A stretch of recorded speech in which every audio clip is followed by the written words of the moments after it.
అందరినీ గాలికి వదిలి ఇయే మాటలు 1996-97 సంవత్సరం నుంచి ఇయే మాటలు కదా.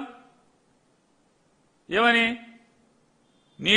నీళ్లు కొలుస్తాం, మీరు గతంలో మర్చిపోయారేమో 2099-2004 మధ్యలో ఫ్లూమ్ అని చెప్పని వాటర్ ఫ్లూమ్స్ అని వాటర్ గేజ్లని నీళ్లు కొలత కొలుస్తాను, ఏ రైతు ఎంత వాడుతున్నాడో కొలత కొలుస్తా అని చెప్పి ఆ రోజు మాట్లాడావు.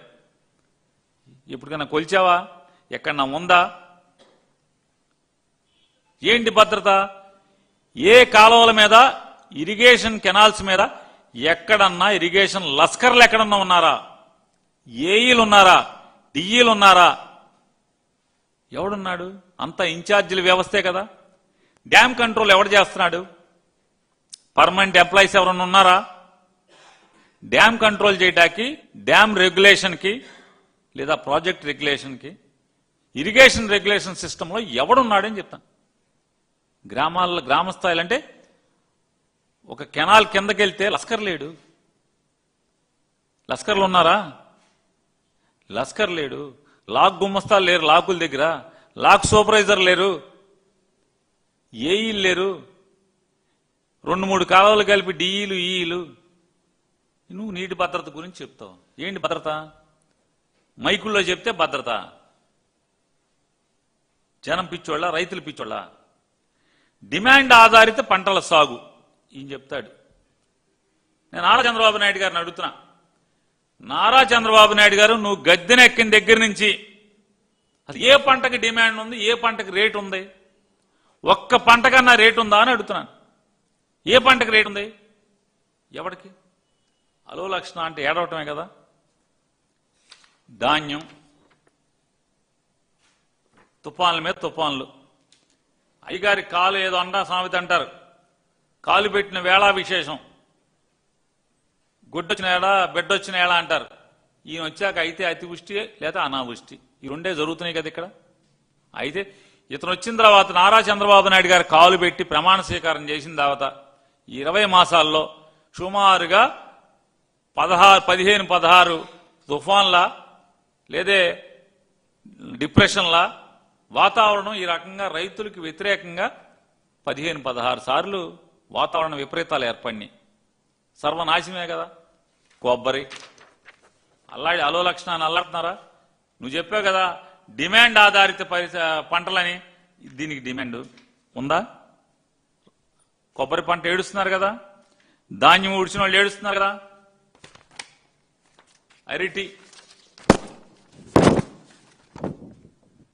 చూడండి, పశువులు మేస్తున్నాయి. ఏంటిది? అరటి అయిపోయింది. పత్తి తొక్కేస్తున్నారు, తగలబెడుతున్నారు. రైతు ఎంత ఏడుస్తాడు?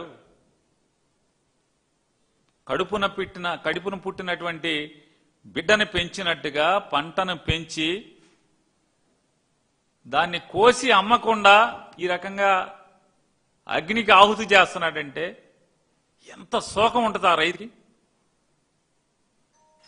నీ ఇష్టం ఏ పంట, పొగాకు ఏడుపే కదా రైతులకి. కంది ఏడుపు, మొక్కజొన్న రైతు ఏడుపు, మామిడి ఏడుపు.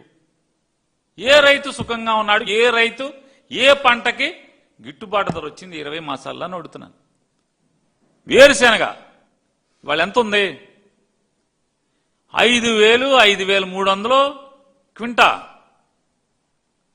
జగన్ ఉండగా 10,000 ఎట్లా అమ్మింది? జగన్మోహన్ రెడ్డి ఉండగా 10,000 పై చిలుకును క్వింటా వేరుశెనగ ఉండటం ఏంటి? ఇవాళ 5,000 చిల్లర ఉండటం ఏంటి? ఏంటి పాపం? పొగాకేంటి పరిస్థితి? పత్తి ఏంటి పరిస్థితి? ధాన్యానికి లేదు, కొబ్బరికి లేదు, కోకోకి లేదు, పత్తికి లేదు, పొగాకు లేదు, అరటికి లేదు, మామిడికి లేదు, ఎండు మిర్చికి లేదు. మళ్ళీ ఏం పంటలు వేస్తారు ఇక్కడ? ఏమైనా అంతరిక్షం నుంచి ఏమైనా కనిపెట్టి తెచ్చావా? డిమాండ్ ఆధారం అంటే ఆంధ్రప్రదేశ్ రాష్ట్రంలో నేను చెప్పిన పంటల కన్నా ఇంకేం పంటలు వేయాలి?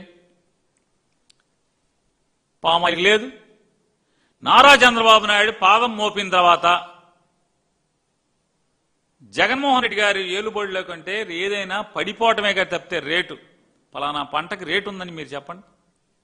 చంద్రబాబు నాయుడు గారు మీరు చెప్పు, పలానా పంటకి నా ప్రభుత్వంలో రేటు ఉంది, జగన్మోహన్ రెడ్డి కన్నా కూడా పైసా రూపాయి లేదా ఒక పైసా లేదా ఒక రూపాయి ఎక్కువ రేటే ఇప్పించానని ఎక్కడ ఒక్క మాట చెప్పండి. ఒక్క పంటకి.